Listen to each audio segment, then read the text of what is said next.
ಕರುಣೆಯ ಜಪಸರ.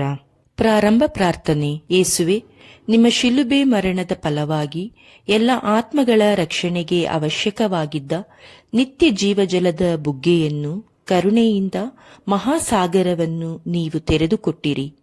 ಜೀವದ ಮೂಲವೂ ದೈವೀ ಕರುಣೆಯೂ ಆಗಿರುವ ದೇವರೇ, ನಮ್ಮ ಮೇಲೆಯೂ ಈ ಭೂಲೋಕದ ಮೇಲೆಯೂ ಕರುಣೆಯ ಮಳೆಯನ್ನು ಸುರಿಸಿರಿ. ಈಟಿಯಿಂದ ತಿವಿಯಲ್ಪಟ್ಟ ನಿಮ್ಮ ಹೃದಯದಿಂದ ರಕ್ತದ ಮತ್ತು ಜಲದ ಬುಗ್ಗೆಯನ್ನು ನಾವು ಆಶ್ರಯಿಸಿದ್ದೇವೆ. ಯೇಸು ಸ್ವಾಮಿಯ ಕಠಿಣ ಯಾತನೆಯ ಫಲವಾಗಿ ನಮಗೂ ಇಡೀ ಲೋಕಕ್ಕೂ ದಯೆ ತೋರಿ. ಯೇಸು ಸ್ವಾಮಿಯ ಕಠಿಣ ಯಾತನೆಯ ಫಲವಾಗಿ ನಮಗೂ ಇಡೀ ಲೋಕಕ್ಕೂ ದಯೆ ತೋರಿ.